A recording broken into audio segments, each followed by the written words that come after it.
సహస్రనామ పారాయణలో భాగంగా ఈరోజు అమ్మవారి నామం 8 అక్షరాల నామం 511వ నామం బందిన్యాది సమన్విత.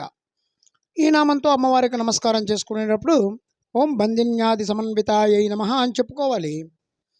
బందిని మొదలగు పరివార దేవతల చేత సమన్విత అంటే అధిష్ఠించబడినటువంటి తల్లి.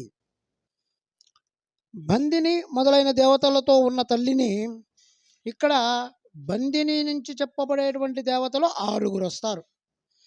వీళ్ళు స్వాధిష్టాన చక్రంలో 6 పద్మాలలో ఉంటారు. ఆ పద్మానికి రేకులు 6 దళాలు. 6 దళాల్లో వరుసగా 6 పరివార దేవతలు ఉంటారు.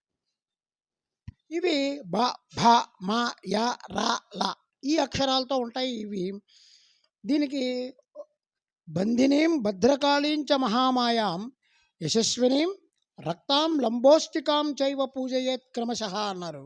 అంటే బందిని, భద్రకాళి, మహామాయ, యశస్విని, రమ, లంబోష్టి. ఇంతకుముందు మనం నామాల్లో చెప్పుకున్నాం యశస్విని అని. ఆ యశస్విని వేరు, ఇక్కడ చెప్తున్నటువంటి యశస్విని వేరు. బా నుంచి లా వరకు ఉన్నటువంటి అక్షరాలన్నీ కూడా స్వాధిష్టానం దగ్గరికి వచ్చాయి. గర్భస్థ పిండం 4వ మాసంలో ఉన్నప్పుడే జీవికి కలిగేటువంటి పోటీతత్వ లక్షణం, తనను తాను పరిమితులతో బంధించుకోవడం మొదలైన వాటన్నిటికీ సంబంధించినటువంటి బీజాలు ఏర్పడుతూ ఉంటాయి. బందిని మొదలైనటువంటి పరివార దేవతల చేత అధిష్ఠించబడినది అని చెప్పి ఈ నామానికి మనం అర్థం చెప్పుకోవాలి. ఓం ఐం హ్రీం శ్రీం బందిన్యాది సమన్వితాయై నమః. ఓం శ్రీమాత్రే నమః. ఓం శ్రీ మహారాజ్ఞే నమః.